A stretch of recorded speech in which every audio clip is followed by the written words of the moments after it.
man? Just waiting to see that it's popping up on YouTube. Yeah. It should be live any second. Starting.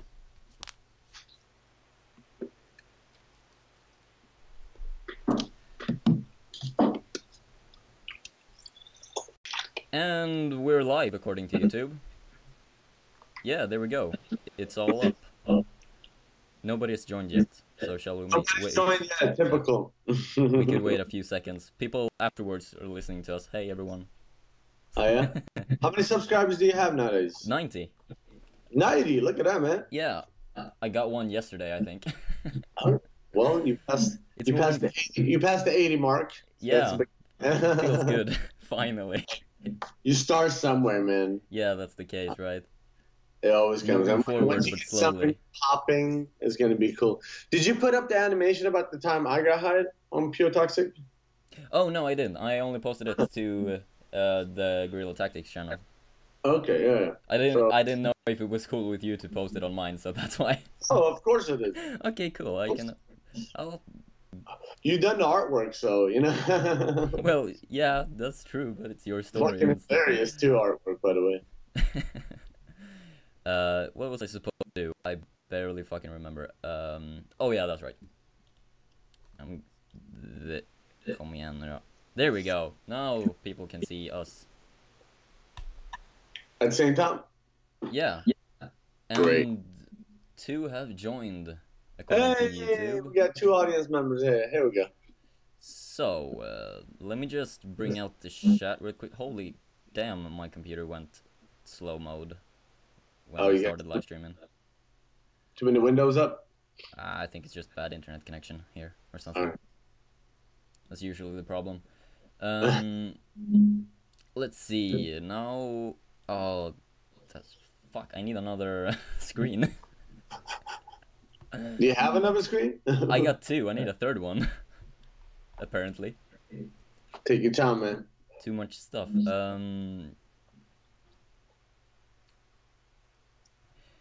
Whatever. I can check the live chat later. But for now, let's start off with the questions, I guess. All right. But let me give an introduction to this video or live stream, I guess. What's up, everyone? My name is Jakke, and welcome to the new series that I've created. The idea I had for a while. I've talked about it before in a video, but welcome to something that I decided to call Jakke Interviews, where I talk to some people that I find could be interesting to have conversations about these topics that I have written up here in Word, and ask them their perspective and thoughts about different things. A lot of stuff that I find personally very interesting and that might be interesting for other people to know. It's both very wide questions and some like easier questions. And then I have some more personally directed questions towards you, Wally, and that brings us a good segue to our first guest of the show, the big man himself. How you guys doing, man? Thanks. Thank you so much for having me. No problem, man. It's a pleasure. I really didn't know the premise of the show. For those of you who do not know, we work together. Yeah. By all means, introduce yourself to those of you who may not know him. Sure. I am a entertainer mostly, but I'm probably most known for my activism for the last couple of years. Cannabis activism. I kind of stuck out my neck for this issue that is kind of it is stigmatized here in Sweden. Oh yeah, definitely. But I have been aggressively normalizing this topic by just simply being open about it, and I'm also doing a documentary called Mary and I. I'm pretty sure Jakke will have some kind of a plug-in for later on. But so yeah, and with that, also the last year we started a production team called Guerrilla Tactics Entertainment. Right now under our belt we got Mary and I, which is like the flagship. Yeah, I would say so as well. Yeah, that's what caught my interest in the beginning.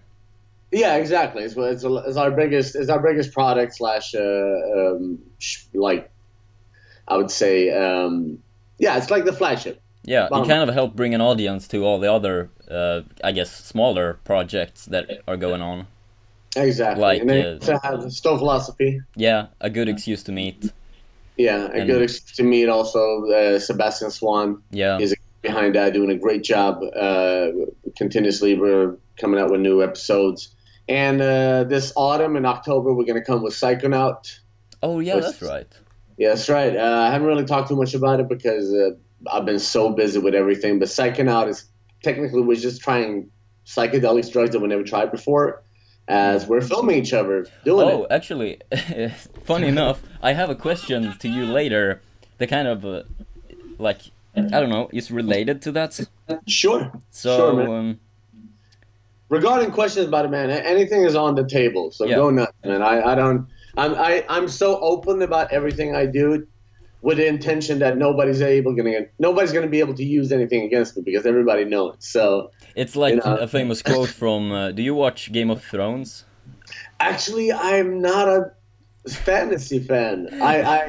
Well, I don't watch it either, so it's fine. So really. Spoil as much as you want to for me.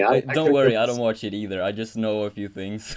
Okay. But a great quote from a character there called Tyrion Lannister is I don't know exactly what it said, but something like use everything about yourself as armor so people can't use it against you. Like, be open about it, be honest. Like, if someone calls you a bullshit dickhead, be like, whatever, sure, yeah, exactly. Fuck it, yeah, why exactly. not? That's your opinion, fine. And if someone's like, yeah, well, you're a bullshit dickhead, be like, yeah, I know, doesn't matter. And still it's true. It's true. It's true. So any question you have for later on, go nuts. But also, I'm also a comedian, and speaking about using, being open about it, it's. I guess I'm also kind of known for my vulnerability. Like I'm not afraid to talk about the fact that I've suffered from mental illnesses. Yeah. And I think all creative people are complex. Oh yeah, definitely. Well, you know what I mean? I think we all, if you're creative, and especially if you're a social introvert, which I kind of am. Yeah. I'm sure we all have something odd about us, or whatever you want to call it. But yeah, I think we have, because I'm very extremely introverted as well. I'm not super social, so I have more going on in my mind than I express normally, like generally.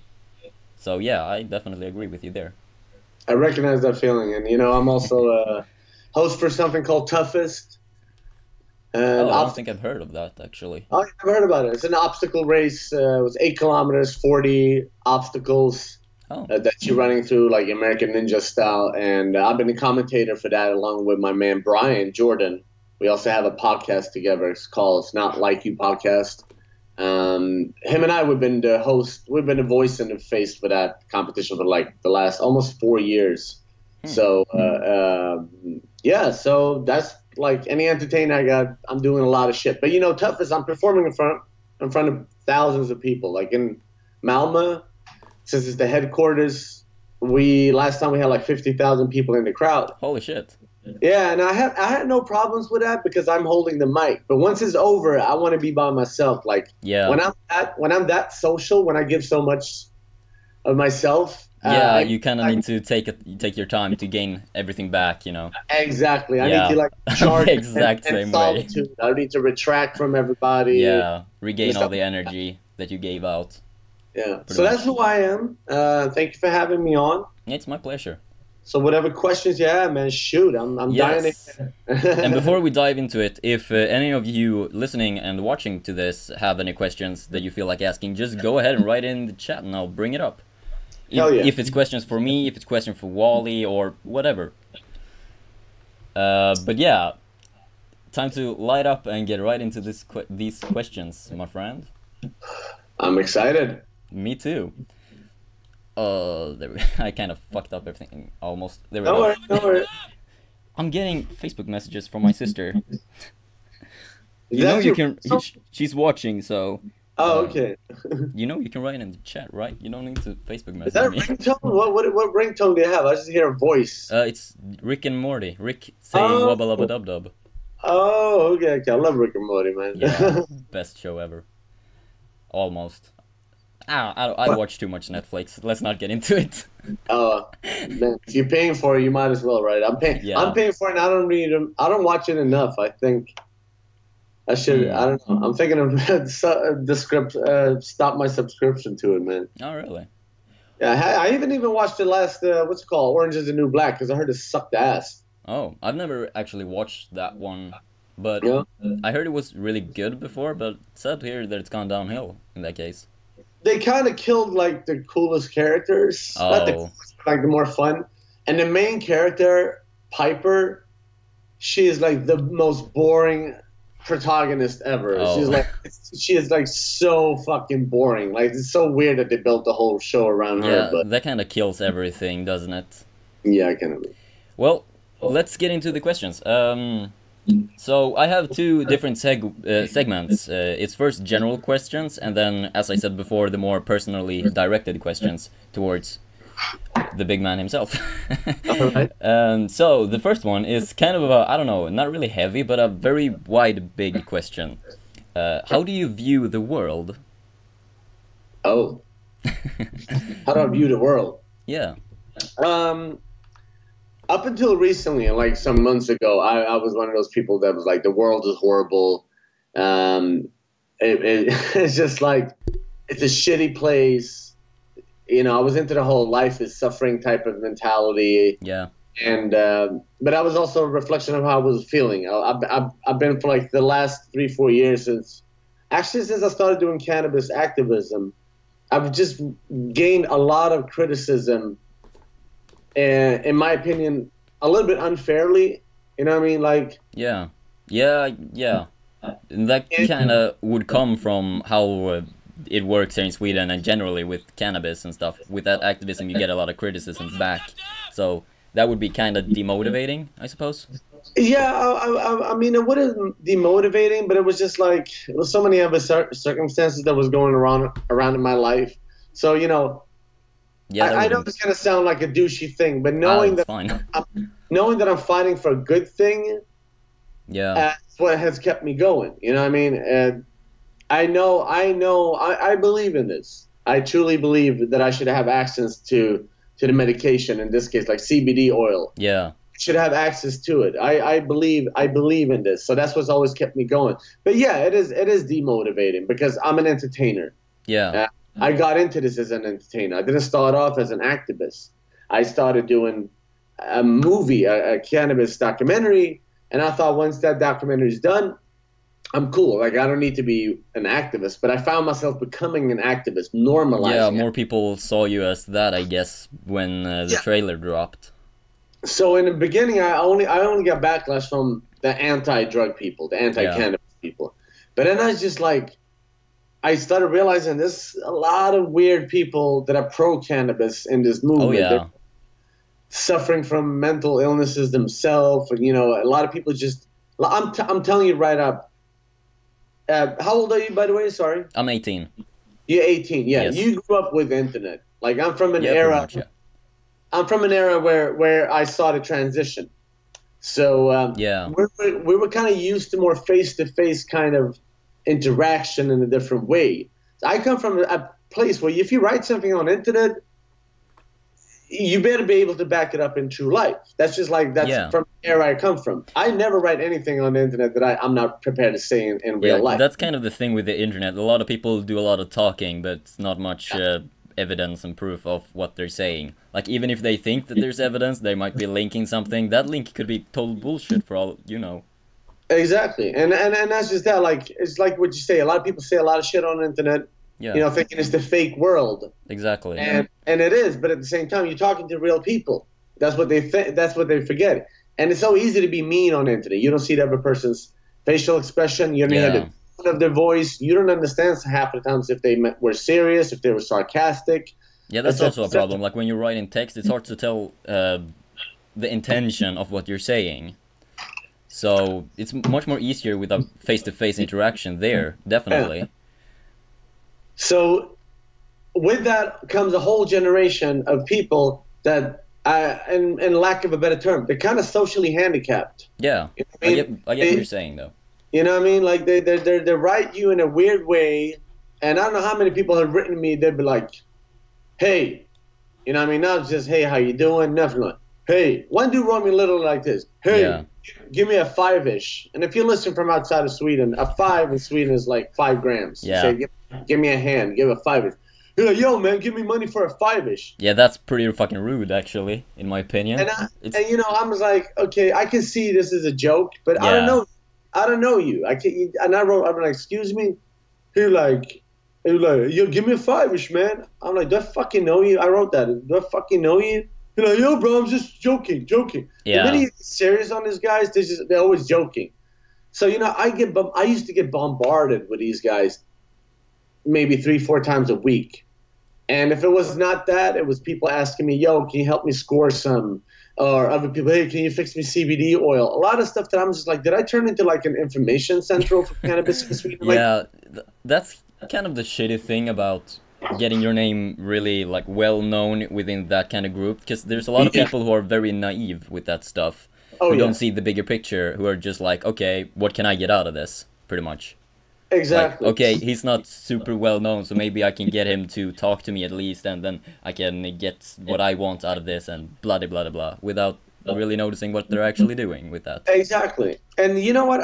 I really don't. If you're nice to me, I always have time for you. I'm really humble like that, even if I'm not enjoying too much interaction with people. Yeah.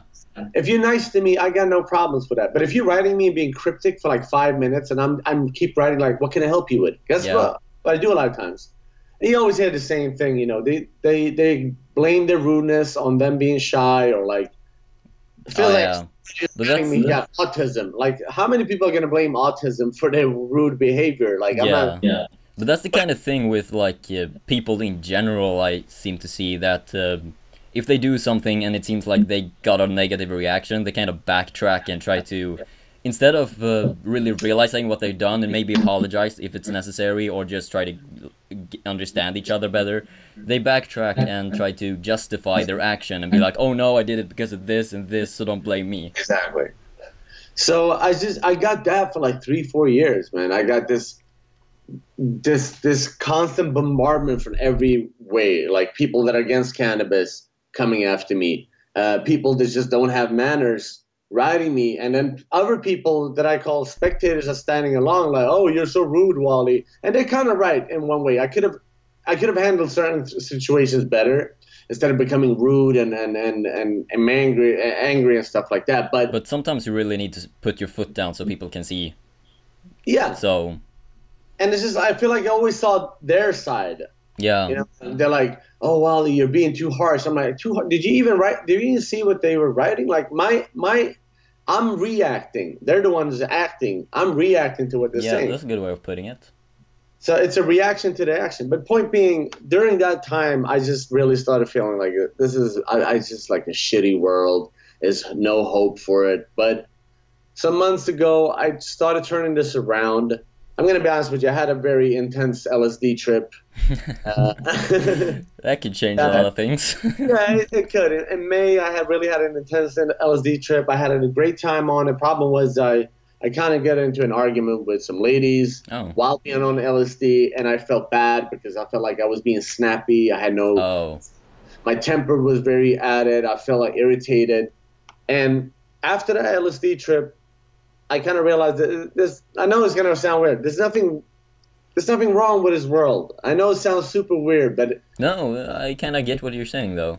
You know what I mean? I'm not saying there isn't bad stuff in this world, but I'm just saying there's not really anything wrong with the world. It's always been like this. You've always had people killing each other. Yeah. You've always had conflict. You always had, injustice, and et cetera, et cetera. So once that thought started settling, I started realizing I need to accept certain things, and I just started accepting the world for what it is, and I feel good about it, man. So I know it's a long answer to that question, but it very well explained everything, I think, because otherwise it would have been a kind of confusing answer. Yeah, it would be just to say, oh, there's nothing wrong with the world. Yeah. But that's how I view at it. Like, the world is big, man. It's 7.5 billion people, and then it's even broader than that, you know. Yeah, and it's just like, it's easy to get upset from all the injustice in the world. Yeah. It's easy to get to be emotional and act out on it. But at the end of the day, I can't change the world, but I can change myself, and from there I can start off. And that's what I've been doing since May. I just really started working on myself, and Mm. I removed my apps from Facebook on my phone. Oh, So I only log in like a couple times a day, once or twice a day from the computer. It feels good. I yeah, don't that want can to. be pretty healthy, I suppose. It is. I mean, I don't think people understand how addicting Facebook is, and Yeah, in my case, I never really used it to socialize. I've used it straight for business, which means marketing. yeah, But being accessible all that time is not good for you, man. It's not good always being that that's a good accessible. thing to bring up, to be honest. There, So once I removed the Facebook apps, I started noticing I'm more present in the now. I started enjoying things a little bit better. Like I watch movies instead of pausing them every now and then to watch a fucking yeah. message from Facebook or see how many likes my picture got and all that stuff. So I'm more at ease with the world. So I'm cool with the world. Okay. Well, I'm glad to hear that, to be honest. Because a lot, from what I've noticed being on the internet and keeping my interest to the people who are very skeptical about the world in general, and being very skeptical myself, uh, I started seeing the world more and more in a darker way. But that gave some, like, as this is supposed to be, like, bring some new perspective on things. And I feel like you did that with the first answer. So I'm holy glad. shit. Yeah, but maybe a long one, but a really good answer. Thank you. So this next question is also kind of long, Hit me, man. and big. It kind of relates to the first one, but oh, it's actually two questions in one, pretty much. Um, how do you view other people or humans in like general? Do you like people or do you dislike people? Like for example, me, I generally dislike people because I'm very skeptical when I meet someone new that I don't know. And generally, I dislike the human race because it's such a destructive, self-destructive species, and we've pretty much built our world by destroying most things. So, how do you view people? Um, I say it like this. I have an easier time for humans when they're by themselves than in groups. You know what I mean? When we're in groups, we have this weird behavior. You know, it's just watch. That's very true.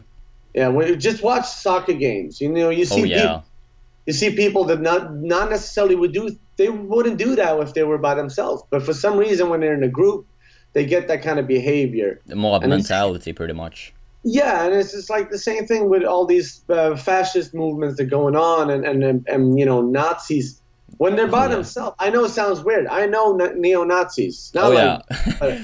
but you know, Surprise, people, surprise! I've dated a not or a former Nazi, so former Nazis. But you know, growing up in a small place in Stockholm that I did, I grew up with a lot of people that later on took on Nazism, and you know, I spoke to them one by one.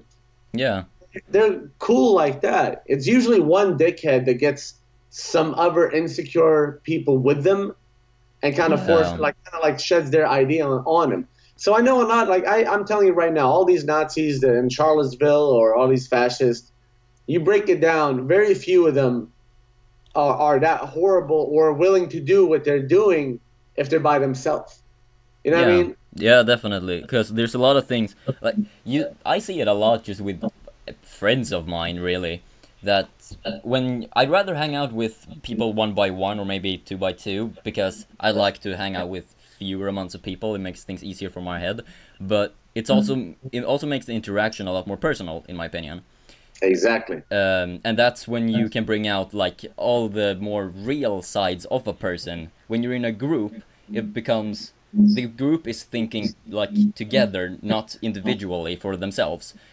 Yeah. And that's why I think a lot of people become a little bit more narrow-minded and a little bit more stupid when they're with a big group. But like, don't get me wrong, it's fun to hang out with a lot of people too. Like, who doesn't like to have a lot of friends around you that spread positivity and good energy? I agree. But obviously, it has its negative sides, like with everything else. But you just broke it down. That's the way I socialize. I don't go to clubs. I don't go to pubs. First of all, I don't drink alcohol, so I got Oh, no joy. that's good that you brought it up now, because I actually have a question later about that. But Okay. yeah, we, No, but since I don't drink, first of all, I never had a problem with alcohol, so I'm not like a recovering alcoholic or anything like that. If you drank a wine in front of me, it wouldn't bother me. yeah, But I'm just not fond of the effect.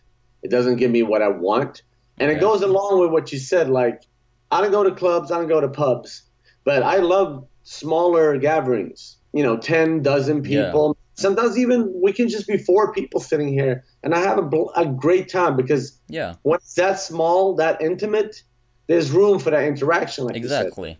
to get to know each other on a deeper level and even bond. When Yeah, if I go to a club and there's 300 people out there, you you can't know, bond with 300 people no, simultaneously. It doesn't you're not, work. you're not gonna get a constructive conversation with somebody. You're just No, screaming. So you work? Do you study? What do you do? and it's gonna be pretty like, I don't know, mostly trash talk about everything, not really Yeah, intimate conversations, as you said. and horny dudes trying to get laid. You know what I Yeah, mean? that's the thing too. And horny women pretending Oh that they're yeah. not there to get laid. They're there to just dance.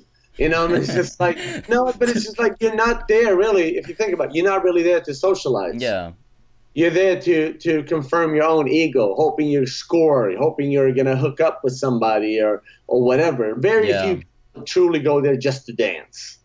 Then You I know can what I see mean? though the argument for the reason that I like to go. We have a club here in town that I really enjoy, even though it's expensive as all fucking hell.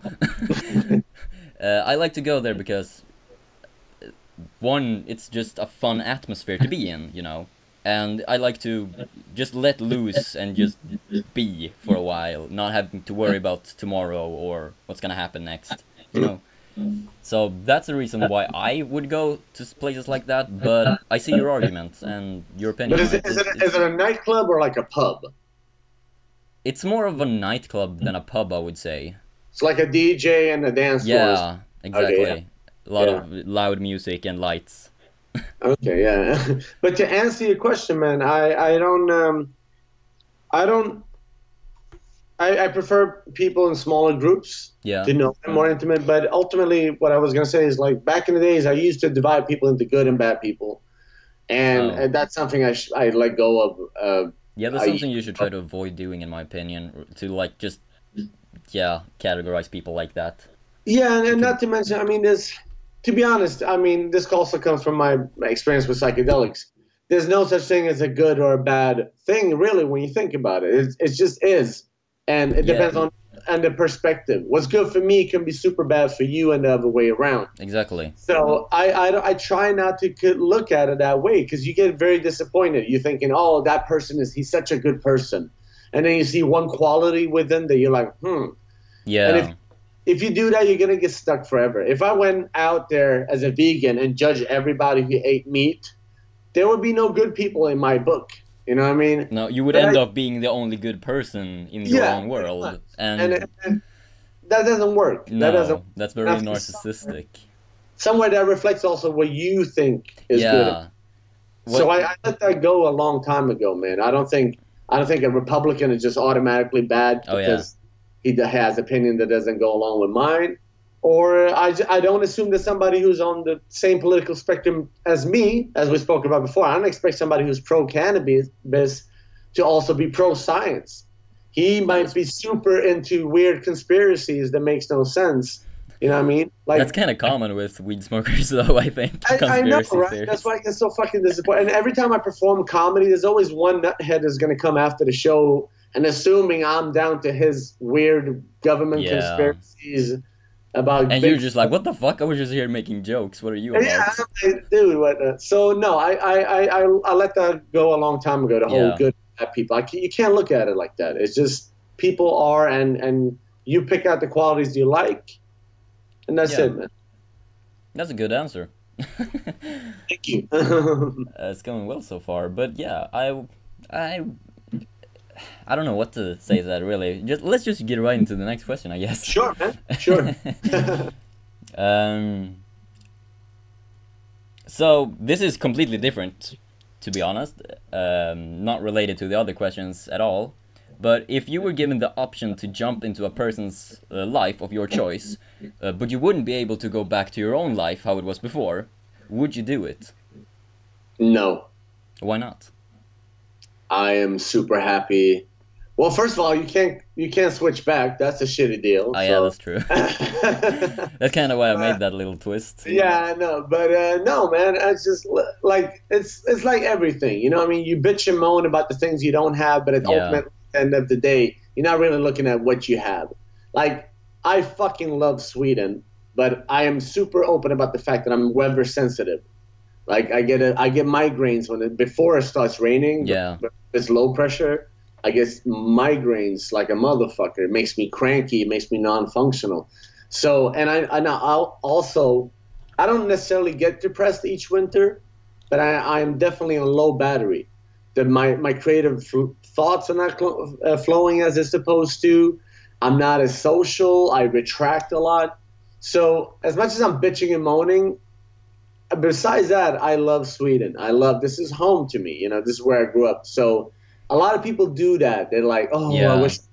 I wish I was David Beckham for one day. A lot. Oh, yeah. I'm super happy. I am super happy with who I am. I wouldn't change anything. I'm cool with that. Would you? And who, if you don't mind me asking? That was kind of the thing. If we would have said yes, I would have asked, like, who would you pick? Yeah. But, that's kind of interesting. I don't know. I don't think so. Because I know what I want in my life. Yeah. I'm not really there yet. So I know kind of which ways I want to go. Yeah. And it would kind of fuck it up if I'd pick someone else. But if I would choose someone else, I don't know. But by the way, would my experience and memories, everything come with it, or is just like a clean? Yeah, it's your mind transferred to that person. Okay. So you don't become that person's mind. You have your own mind in that person. Then no fucking doubt when I get older, I would that's a good point, to be honest. Like, you're 80, you're like, I'm kind of not ready to die yet. But if I was 80, like 80 and I know I was like dying in 5 years, I would definitely switch to somebody who's not doing good things but happens to be in power. You know what I mean? Let's just assume, like Donald Trump. Let's say Trump is let's say Trump Jr. or whatever, you know. He's in power and he happens to be like a real dickhead.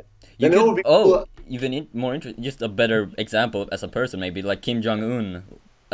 Somebody like that. Anyway, they're in the same category to me, if you ask me, man. But let's just say somebody like that, like in the future, I'll just like jump into their body and just like do good. And I'm just like, no more. And everybody like, what the fuck happened to that guy? It's like, he's like a new person. Like, yep, he is. You're like, yeah, he is a new person.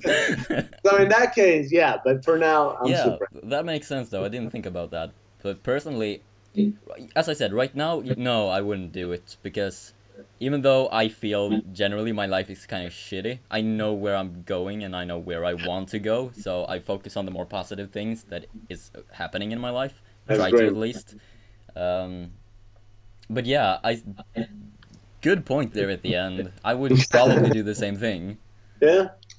Just a lot of people would be like, "Oh, I want to be LeBron James so I can slam dunk in basketball." And I'm just like, I've slam dunked basketball, so let's do something else, man. If I'm 85 and I got like back spine cancer, turn me into shitty dictator so I can turn that life around. Yeah, so you can make life beautiful for other people. Exactly. So even then, if I get assassinated, I know I've done something good. Yeah. You know, you're like, fuck it was worth it. Yeah, it was worth it. I lived a long life as an 85-year-old. So yeah, I got an extra 80 years.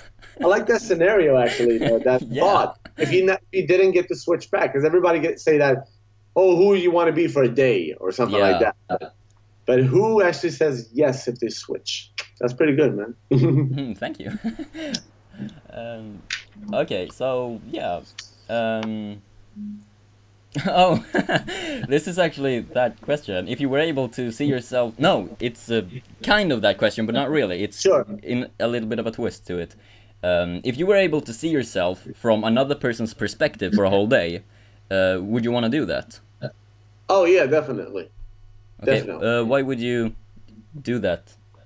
Because we're always, it's so easy. Well, wow, this is a very philosophical question because perspective is also very subjective, Yeah, right? exactly. Because we have our own interpretations and our own associations to a certain things. You Yeah, know, you can witness an event and feel like, oh, it was cool, and I can witness it, and I'm like, whoa, this is horrible. yeah, So I would, but it would be kind of weird. I mean, am I inheriting that guy's or that person's? I don't know, but I would just so I can see how I'm perceived, yeah. right? And I don't know. A question relating to that I got on my mind right now. Is there any specific person you think you would pick to see their perspective, like a partner or a stranger, perhaps, or someone who's a fan of you, or like like that? My dogs. Oh, that would be interesting. I would like to see her perspective of me as her as That's her owner. that's actually a really good answer, because yeah, then you will be able to figure out how you should treat your dog. Yeah, what she thinks about me and like Yeah, obviously it would be somebody I care a lot about. You know what I yeah, mean? If it wasn't my dog, it would be probably the girl I'm dating right now or something like that. Like yeah. I don't really care what Joe Schmo that's following me on Instagram cares because That's he or she has such a small window into my life. So yeah, that's true. yeah. But my dog definitely, man. I want to see what she thinks about me. Yeah. To be honest, I think if people, especially if it was a like big celebrity, would say like, yeah, I'd like to see myself from a fan's perspective. That's to me kind of narcissistic, because Wouldn't it be? yeah, that's a very big ego boost, really, because you're seeing yourself from a perspective of a person that you're pretty sure that that person already likes you a lot and Exactly. have a lot of positive thoughts about you. So that would be Because you're the one that's controlling what information that person is getting about you, exactly. right? Because whoever's following you on Instagram, they don't have the access like you and I. Yeah, Like, you have a phone number, you can call me. You know what I mean? Or you know, we live in the same country. Chances are we're gonna meet in the future, yeah, or etc. But that person, whoever's following me on Instagram, they know that, and whatever's possibly written on Facebook. But so exactly. yeah, I agree. That's a douchey thing. Yeah, As like somebody, it would, to me, it would be more morally acceptable in my world to do it with like do that switch with someone who is like very close to you, so you can get more, I don't know, solid information about what they feel about you. like a mother or a friend or a Yeah. father, etc. You know what I mean? Somebody like that. But yeah. Would be Listen, kind of you guys- shitty if you did that and they like you realize that they are super disappointed and fucking hate you and shit. You'd be like, God damn it! Like if my dog hates me. They're like, you're such a shitty fucking Uh, owner. But then again, you know, it will be room for improvement. Yeah, So, that's true though. you know, That's that's why I would do it. You got some good questions. I like your philosophical questions. thank you. I tried to come up with stuff that is a bit different, not just the normal like, oh, do you like this? Do you not like that? I wanted broader Cool. things. I like philosophical topics, so I wanted better perspective on some Cool, diverse man. things. Actually, I have a lot of questions, so I'm not sure how long this live stream will be. We've already been going for. You're the one who has to pick up your grandmother or. Oh yeah, that's right. I don't even So- know how long we've been going for. Let me check right quick, so we can maybe go through these questions a little bit faster. Maybe 30 minutes. That wasn't too bad. Okay, next thing. I kind of have a sense of what the answer is gonna be for this one, but I'm not sure.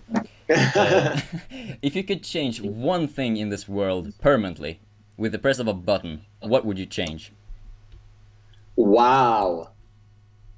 Wow. I know what I would pick. Quite frankly, I would love if people got a little bit more awareness of the environment. Oh, And I know it sounds like the most corny no, but cliche I get to it. say, but I'll tell you why. Because the environment affects us all. Yeah, that's Okay. true. At the end of the day, it doesn't matter if you're black, white, if you're Muslim, Jewish, whatever. If there's no oxygen, there's no fucking oxygen. Yeah, You know? you're not gonna survive that. Yeah, and what people don't understand is that a lot of wars and conflicts is about resources. All Yeah. you have to have as a country that's on the verge to a conflict and they have a horrible, shitty drought, then suddenly there's a shortage of food. People are going to get, worried. Yeah. People are going to stock up. Next thing you know, you get a conflict on your hands.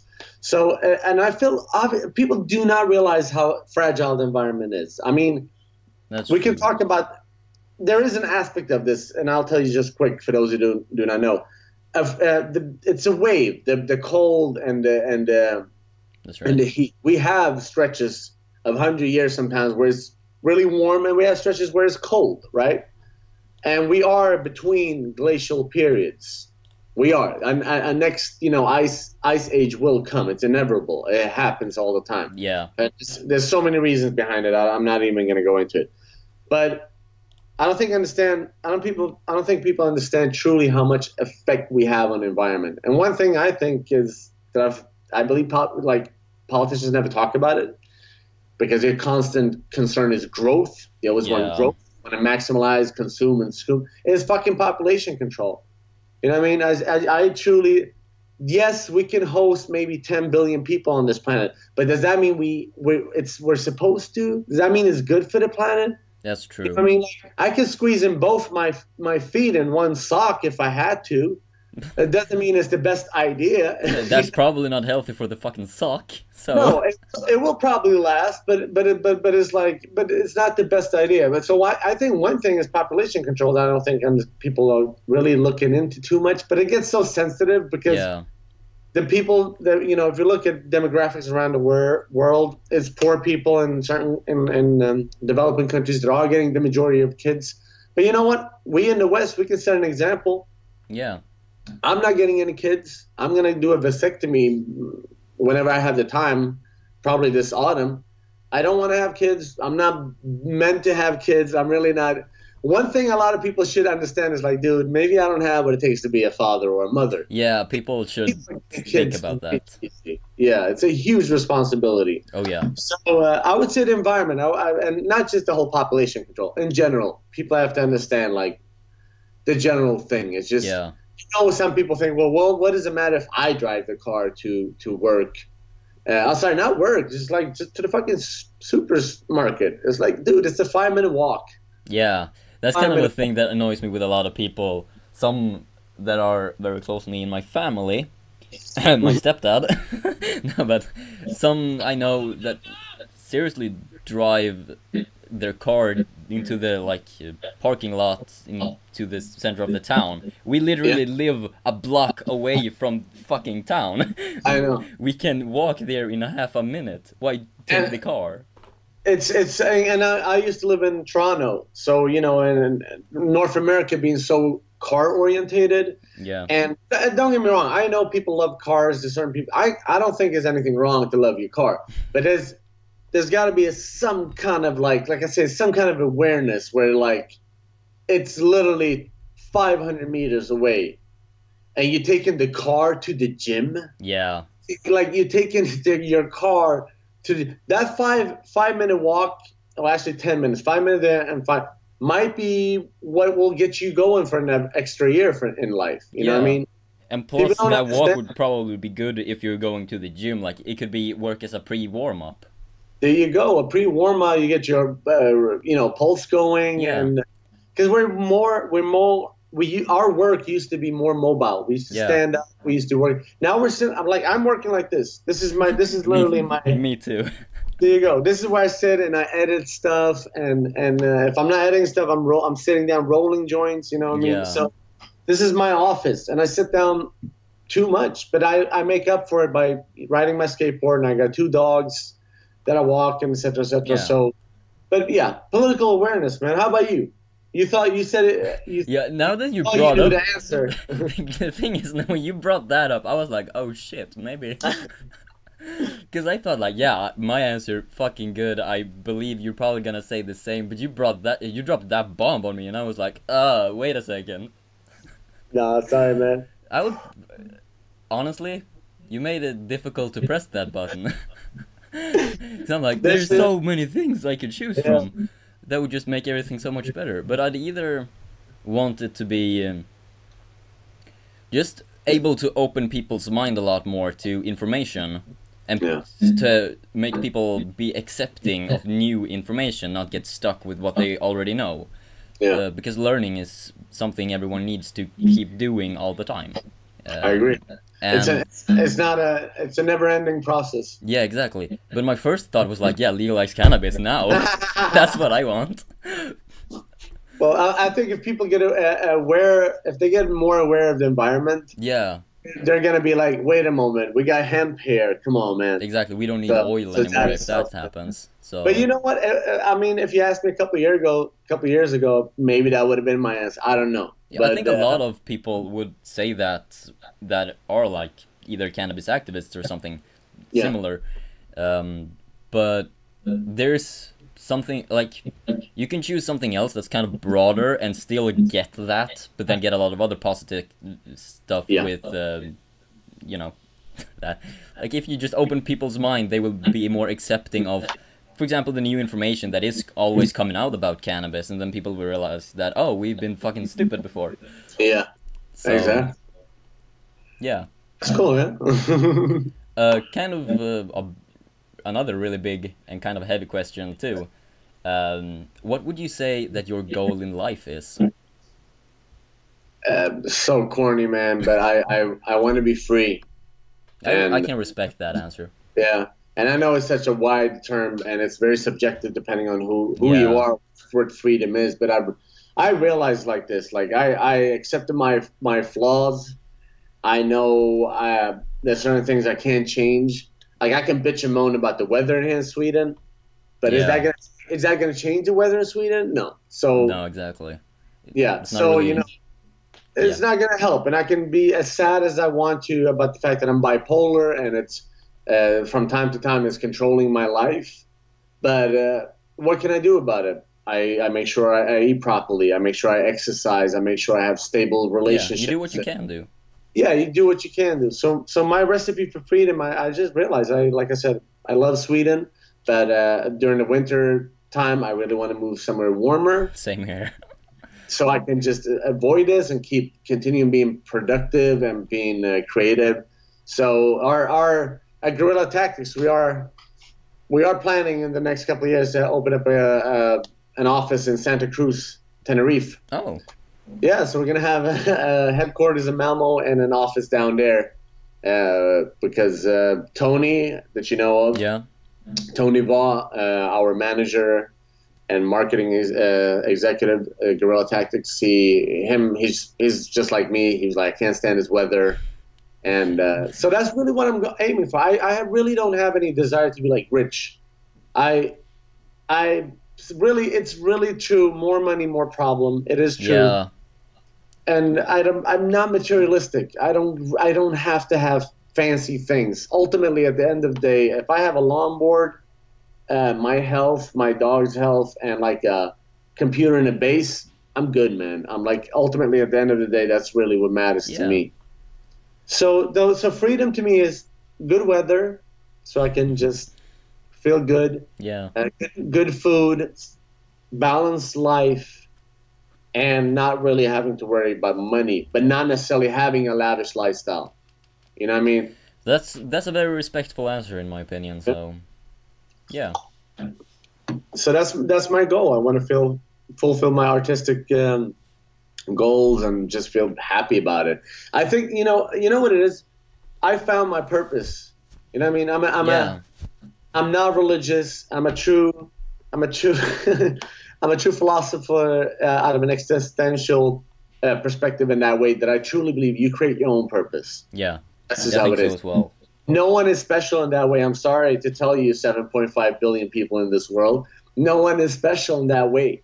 Just because you want to become an astronaut doesn't make you special. Yeah. What makes you special is that you actually do it and you go to space. Exactly. You can do a lot of talking, but without doing it doesn't really mean anything. Exactly. So it's like you make your own purpose. You create your own purpose. You can feel bad about your flaws and feel limited in life, or you focus on what you have and trying to use that to your purpose. Yeah, I think so as well. So instead of like focusing on your flaws and either bitching about it or just being like, I can't do this and this because of this, and I can't change that, instead of focusing on that and staying so negative about that stuff, what can you do? What are you able to do? And Exactly. focus on that instead, because I think that would bring a lot more positivity into just everything. Well, you're scratching, if we want to go on a deeper level here, you're scratching on the surface of ultimately what has made our race thrive. It's Yeah, adaptability. That's what separates humans from animals. yeah, The human race has prevailed because we can adapt. yeah, exactly. A lot of people today, because we have this capitalist type of consumption attitude, just more people, so they will consume more so we can produce more and make more money. You know, we have a lot of people who just doesn't have a purpose in life. Yeah, You know, and they lack the skill to adapt. You know, they work at the same place. For an example, my dad, he worked at the same place for 22 years. When he lost his job, he also lost you can kind of say he lost his identity. You know what I mean? yeah, I can see how that could happen. He felt the rug was pulled on beneath his feet. And Yeah, we see this everywhere in the world, in the industrialized world. You have people who work at the same plant or the same factory or the same harbor. There's kind of like low qualified type of jobs. Well, my dad was an electrician, but still, everything is getting automized. And you find yeah. these people they just lack the ability to adapt. So what they do is they act out. Oh, it's immigrants' fault. Oh, Oh, yeah. it's la's fault. It's la's fault. You didn't even have to go that large. I know friends of mine, it's always someone else's fault when they fuck Oh, up. yeah. That's always Oh, the my case. boss is a dickhead, la la la la la. Well, dude, you're kind of leaving out the part that you've been late for every fucking week since you Yeah. started. You know what I mean? Like, we have people who's just like, I got to that point a year ago where I started to be like, dude, what am I doing wrong? You know what I mean? Like I started seeing things. If I had an argument with somebody, I was trying to be like, okay, have to see it out of this person's perspective. Did I do something wrong? Yeah. And that way you get a little bit more balanced picture. That way when you approach that person, in this example, if I argue with somebody and I review it, I always tell them, listen, I'm sorry that I said this and this and that, but you have to understand that you were doing like this and that. Yeah. Then you somewhere agree, not to be like, you did wrong.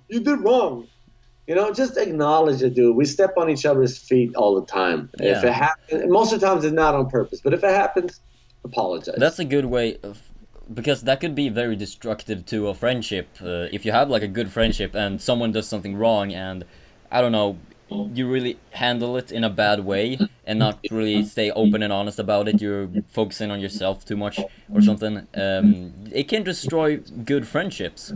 But it builds resentment because, like you said, if I don't get to address that you did something that hurt me, yeah, it's gonna get resentful. I'm just gonna feel it's gonna build up this resentful feeling, and most likely it's gonna come out in a passive aggressive form. You know, one day you're just like, dude, what the fuck you doing? And I'm like, ah! Yeah. And you're like, oh, where does all this come from? You know, it's just like, or you just start drifting away.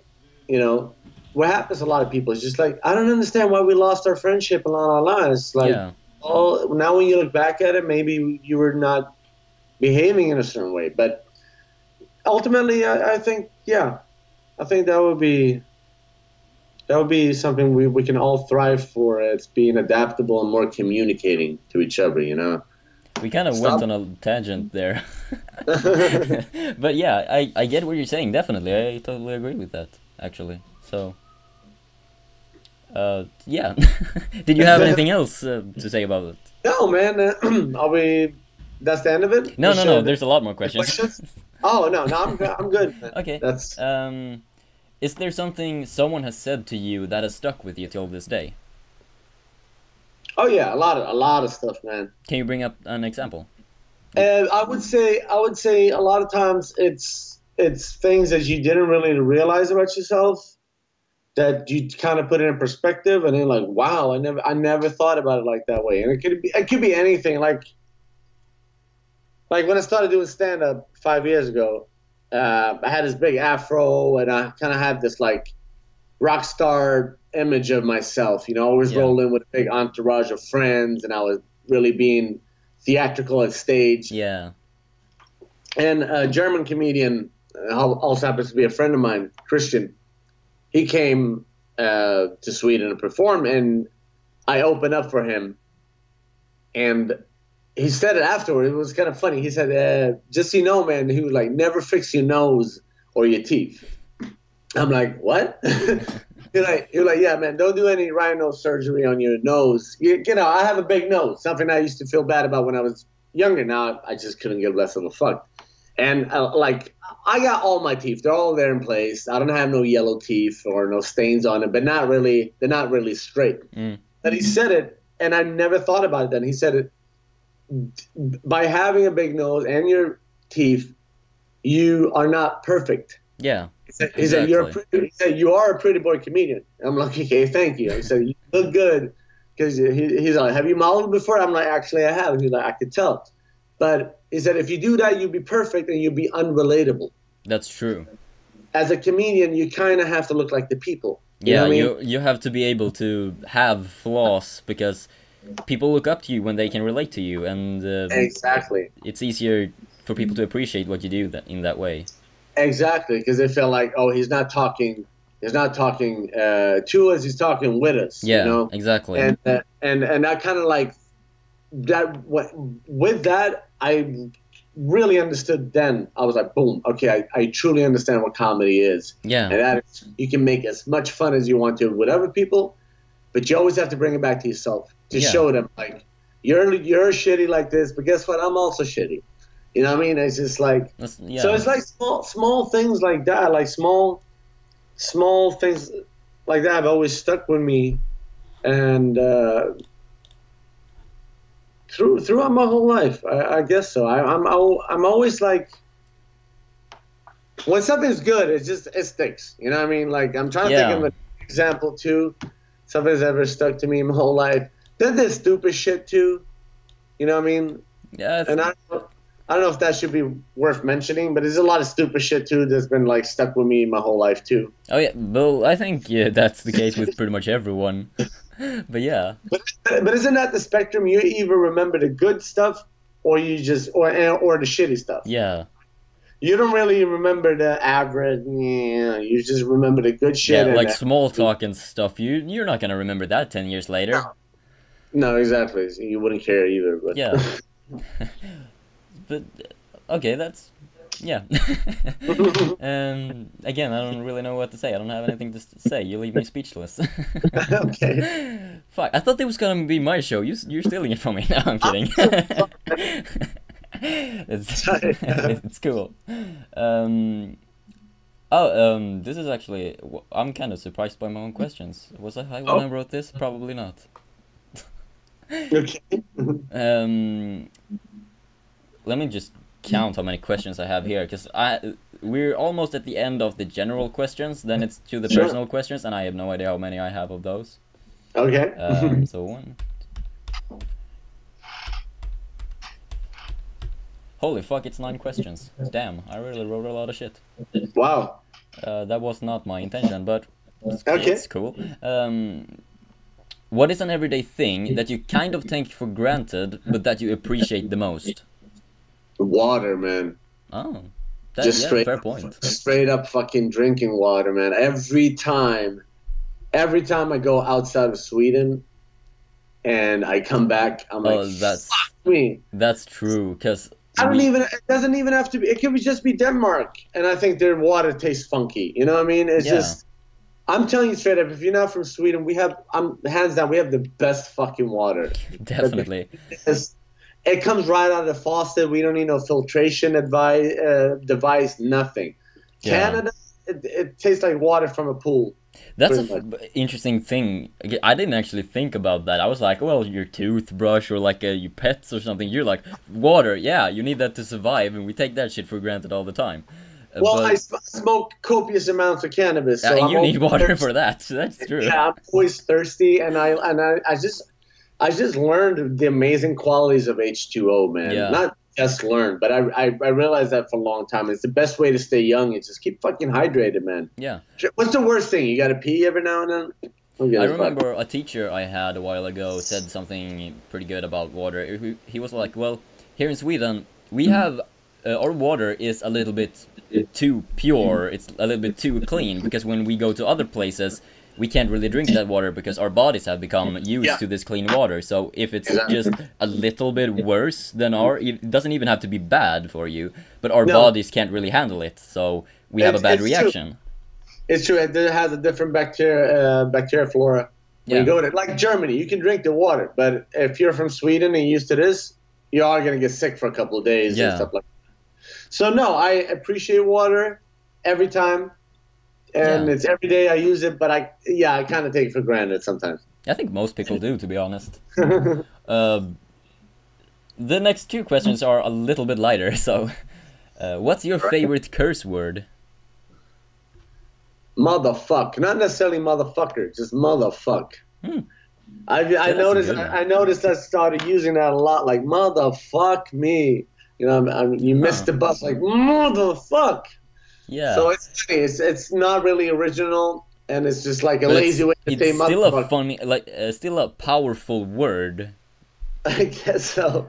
I remember my stepsister had a conversation with her mother about curse words, about the word fuck, and my stepmom was like, "Well, why do you have to say that?" And my sister said, "Well, it's to empower what you're saying. Like, for example, if I stub my toe in something and it really, really hurt, you're not gonna say that really, really hurt. You're gonna say fuck, that hurt." And you don't really have anything to replace it with. Like, oh shoot, oh darn, like fee fault. Oh no, dude, fuck. And she said something like, well, if just like a person who curses a lot and uses a lot of bad words say it, it's not really gonna mean much. But for example, if a priest would say that, you would be like, holy fuck, that must have really hurt. Oh yeah. So we normalize it. Exactly. The next one is almost the same question, but not really. What's your favorite word? Not necessarily curse word, but just word. You know what the funny thing is? Word tends to be a word I use a lot. When people say something like, dude, it's gonna rain today. Like, word? I say I say it all the time. Like, that's really? kind of funny. It's either word or really. I say really a lot too. Like, really? Really? Like, in a sarcastic way and positive way.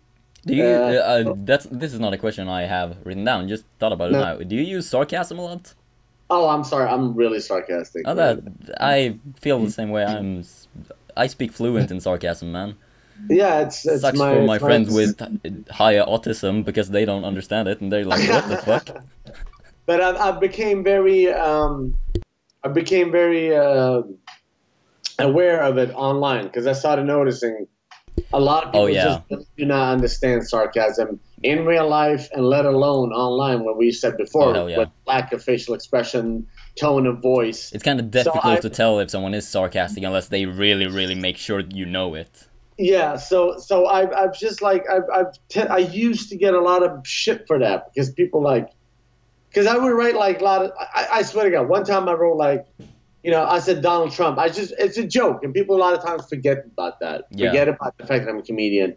And I just wrote I said, for self-defense, for humanity, I think I said, for humanity's sake, I think it would be self-defense to just shoot Donald Trump in the face.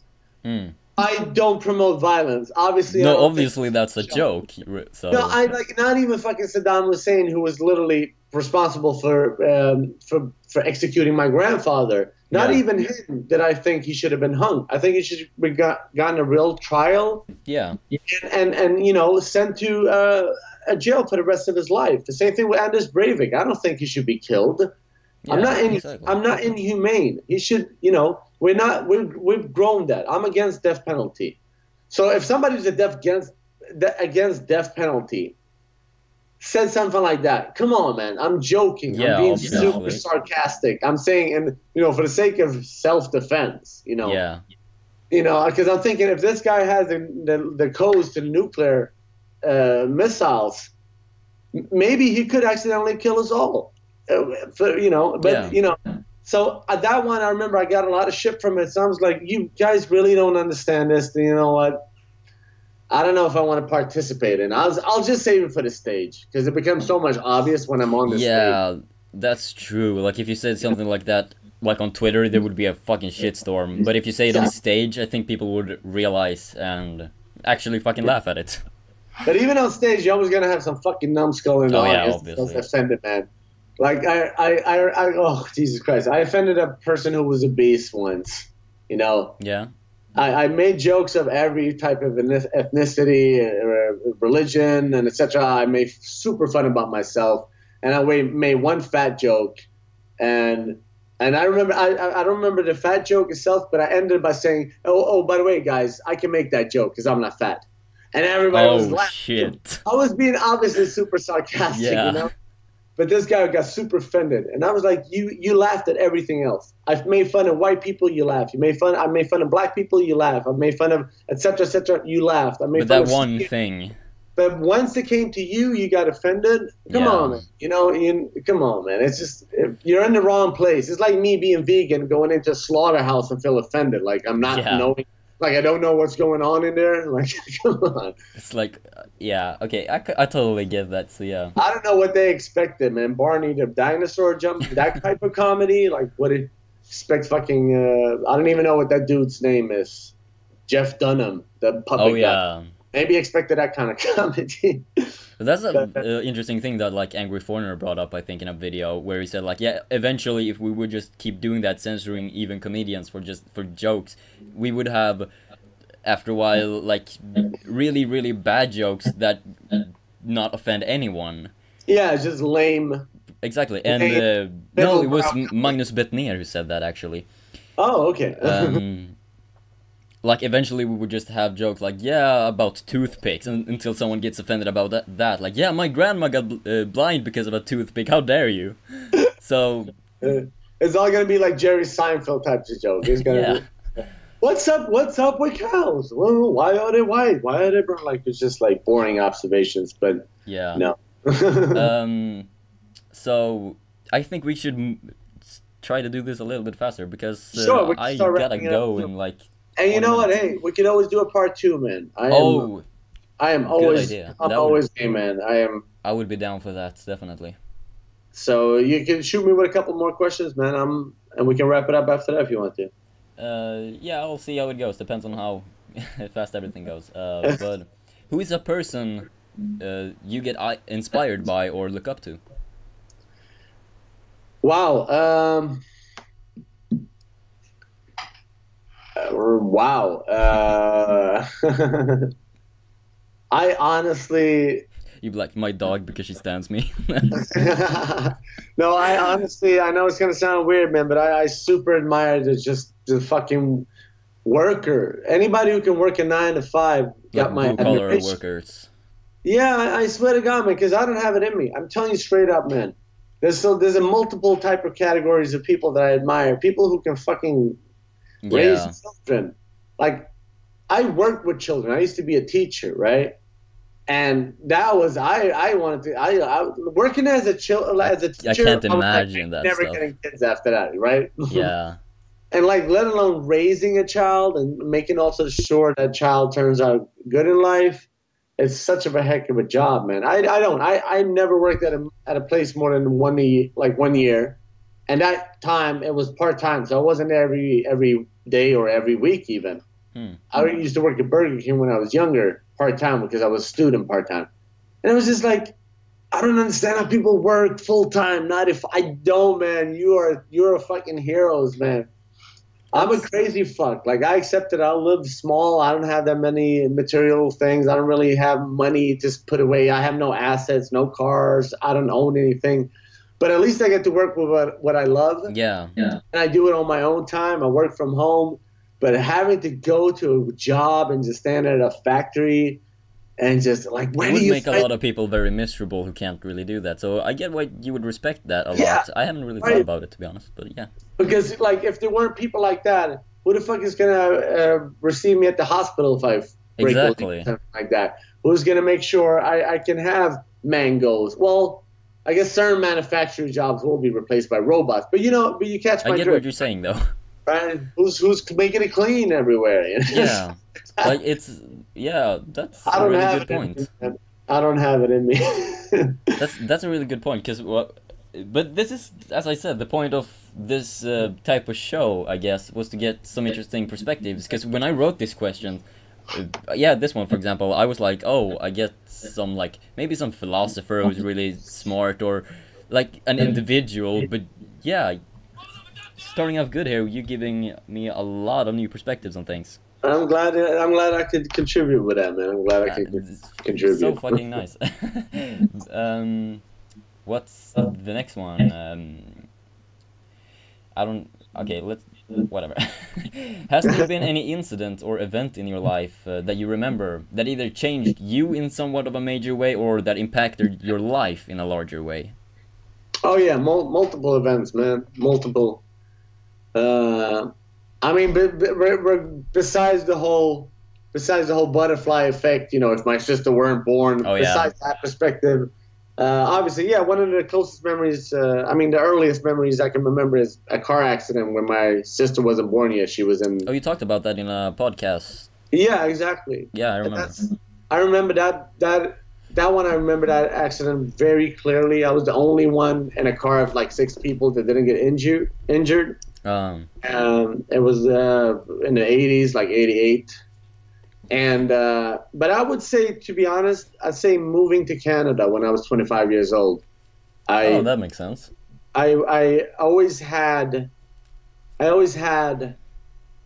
I've always been a curious, exploring type of guy. I know it's gonna sound weird, and I'm not gonna talk too much about it because it's gonna take up the whole show.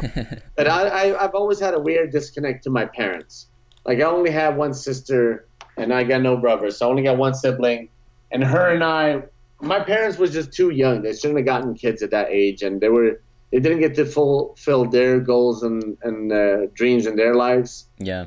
So they tried to act it out on us, but there was always this emotional disconnect. Like I say, my sister and I, the only thing we have in common with our parents was that we grew up together. And that sounds weird, but besides that, they weren't there emotionally, right? But so therefore, I never missed my parents. I know it sounds super weird, but like you No, know, but I kind of get it though. certain people are like, oh, I miss my mom. I gotta call my mom, and I'm like, I couldn't care less. So I had no problems leaving for Canada. By the way, I'm originally from Stockholm, so I left Stockholm when I was 21 to Malmö by myself, and left, and I wanted to be by myself. Yeah. So when I was 25, going back to the whole exploring and being curious about the world and everything. Since I was a child, I always wanted to live in North America. I just wanted to see how it was, you know, that culture, and I've always had a connection to it, etc. So being 25, I just broke up a relationship with a girl I was together with for like 6 months. It wasn't really that much. Like I wasn't depressed. It wasn't that type of relationship. I was kind of like happy. So I told myself, dude, I got nothing else going on right now. It was October 2008. So I got nothing, no excuses now. Let's do this Canada thing. Let's look up the options. Yeah. No, sorry, not Canada. I wanted to go to New York. But it was 2008. The recession was going on. They were not accepting any type of kind of like immigrant unless you were not a refugee or you had like a PhD, a rocket scientist, et cetera, right? So I was like, okay, what's the next best thing? The next best thing, Canada. And I looked it up, filed for a visa, boom. You know, 3 months later, I was pretty much in Canada. I sublet my apartment. I sold kind of everything I had. My intention was to move there forever. I had no plans of coming back, you know. And so I went into it like, you know, I burned a bridge on purpose. I do that sometimes on purpose. I want to like, I don't want to have anything comfortable to go back to. Yeah, that would be necessary to move forward with certain things. And you know, sometimes you got to close the door to be able to open up. Yeah, exactly. So I went into it like that, and I had a blast in Canada. It was not what I thought it was. Swedes think Canada is like a North American equivalent, but better. I love Canada, but it's not better than Sweden in that sense of politically or economically. It is a wonderful country, and it changed me forever in a positive way, even though I did not really, you know, live a good life per se like that, like, you know, but I would do it over again. This time, if I got to do it again, I would just enjoy it more this time and worry less than I did then. Oh. So I would say my almost a year and a half in Canada to live there definitely changed me forever, and it changed me for the better. And it gave me a perspective that I can't really explain it. And I tell everyone, especially somebody like yourself, this is the fucking age for you to explore, Yeah. to do anything you want to, man. I tell people, listen, not until you get 30, then think about girlfriends and house and loans. Until then, fuck around, screw around, move around, do everything you want to try out. Yeah. Don't let fear hold you back of anything. Fear is Yeah. what held you back from wanting to try out comedy, something I wanted to do since I was like 6 years old. So, you being 18, do whatever you feel like trying. Fucking do it. What's the worst thing that's going to happen? You turn out that you're not good at it? Yeah, fair point.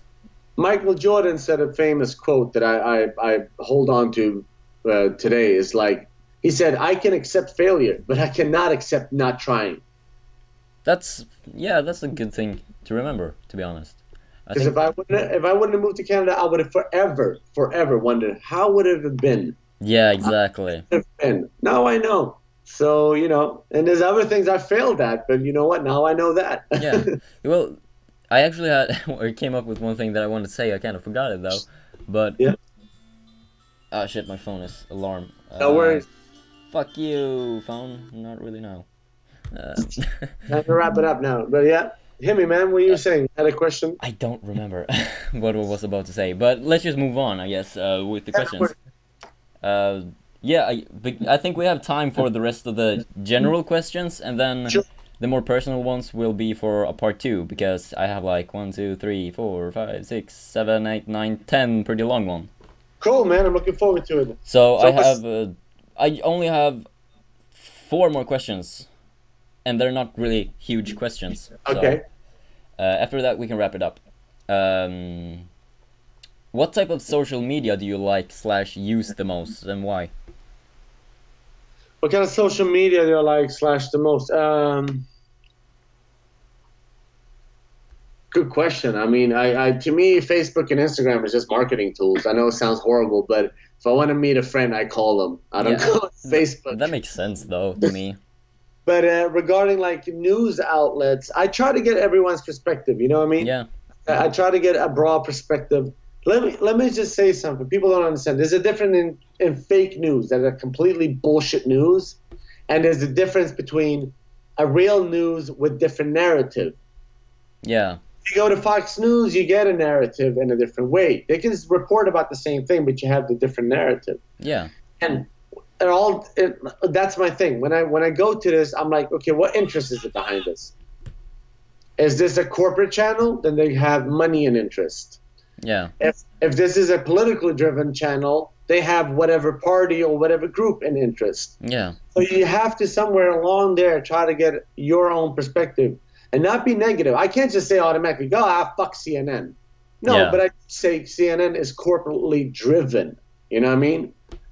Yes. And at the same time, I sometimes every now and then I'll watch a Fox News. But I'm fully aware of their narrative.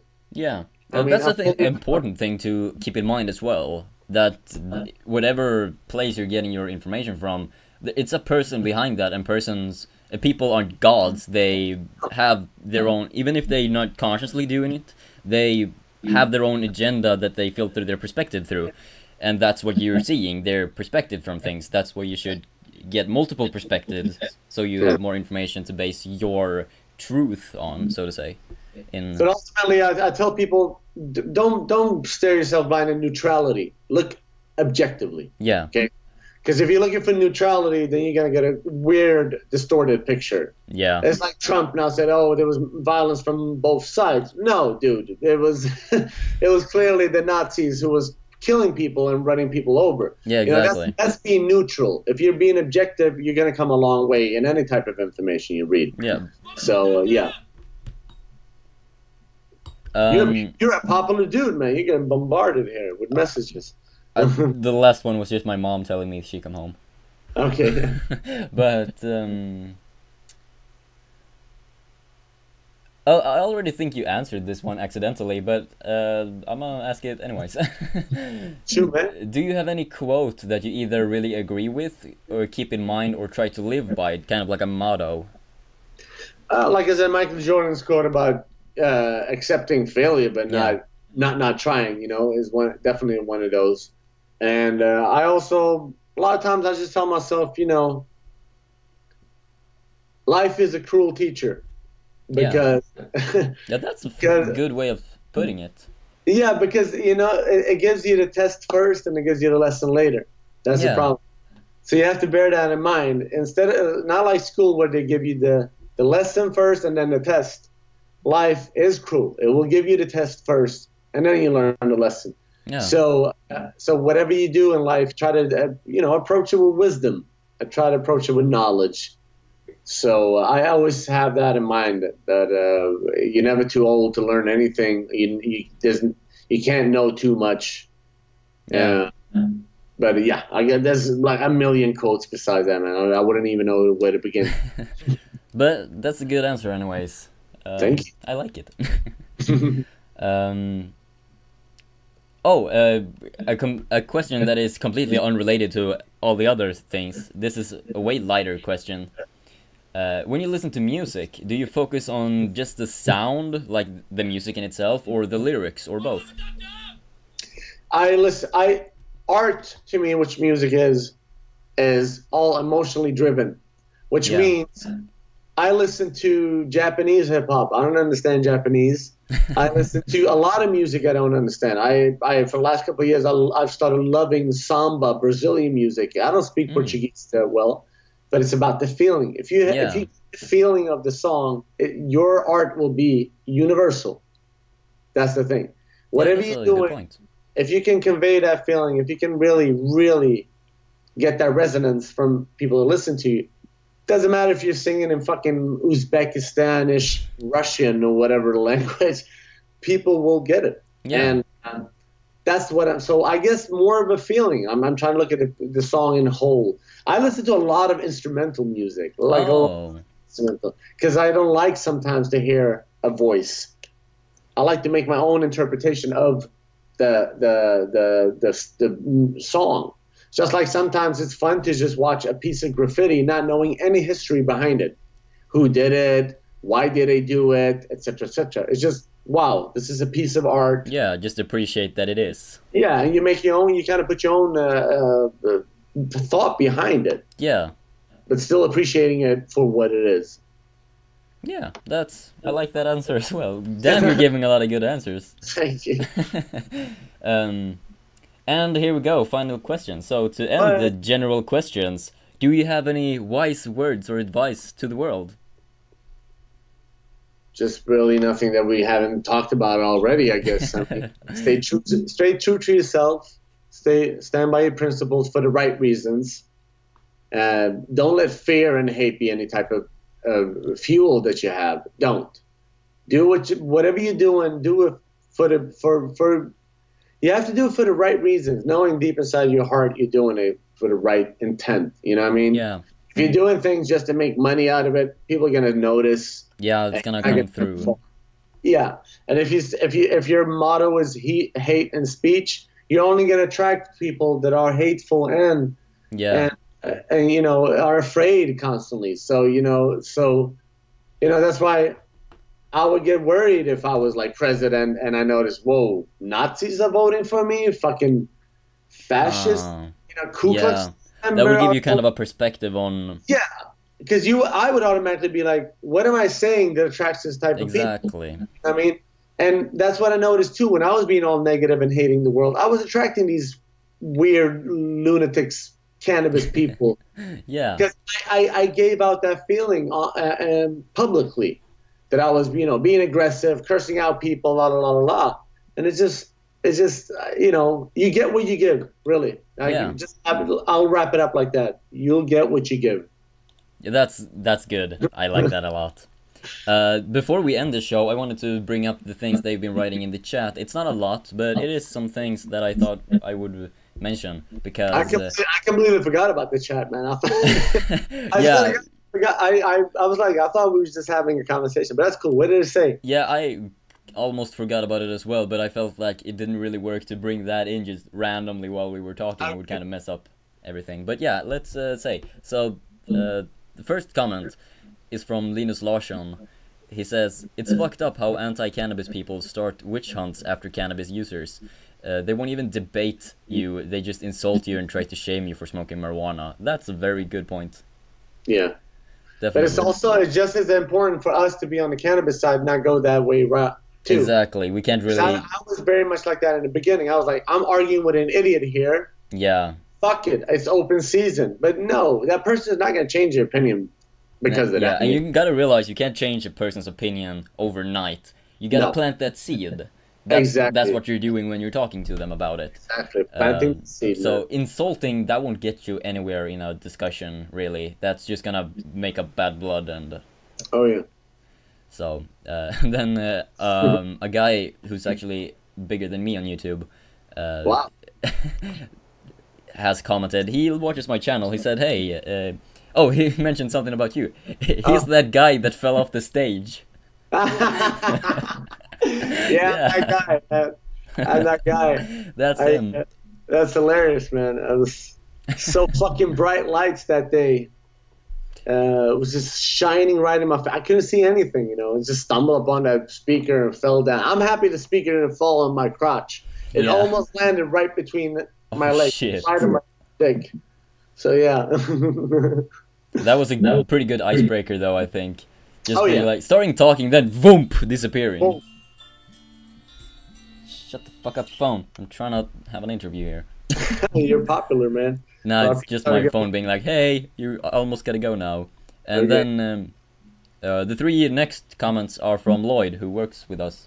Hey, Lloyd, what's up, man? He said, how do I say that? How dilly do it, lads? How did it do it, that? And then I want a part 2 when I've gotten gotten situated at my new place. Cool. So yeah, sure. Part two definitely, man. Yeah, because I have a lot of questions still, almost 10 more questions to ask you. I am here at your service, man. So yeah, I'll just figure out a time that works well for me. And then the last thing he wrote is exactly what I've set out to do now, the burning bridges thingy.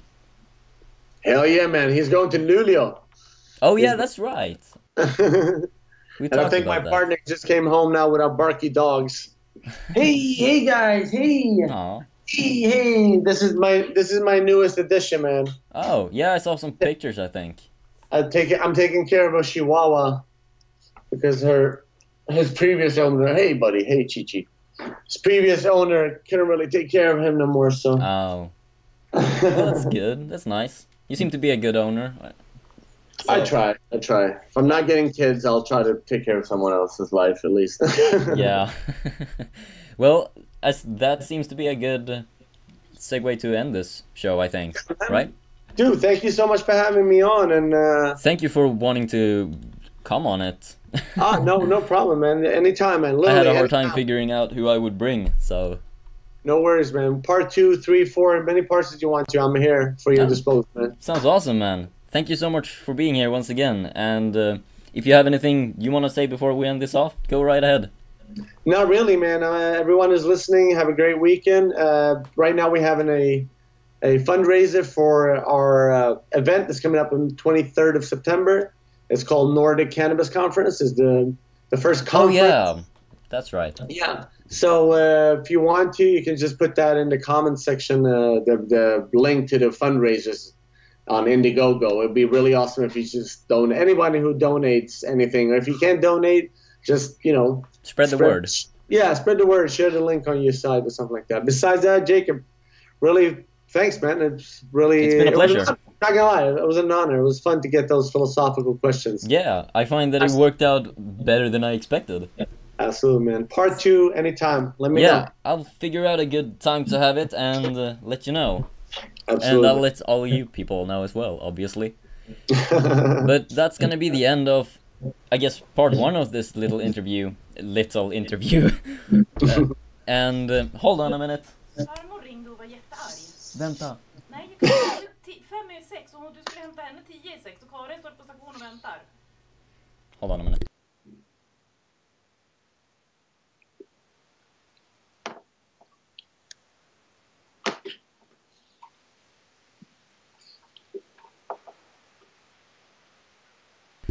Oh well. I completely forgotten how it is to live at home, man. That's Yeah. I God, don't I want. wanna get an apartment. My Well, mom, my mom didn't even knock. She was just kicking the door. that's what she used to do before I told her to knock. So, But but really yeah, part two, man. part 2 coming whenever it's appropriate. So, see you guys then. Thank you again, Wally, for coming to the first episode of this show. Been a It's an pleasure. honor. Take care. Bye, everyone. See you later.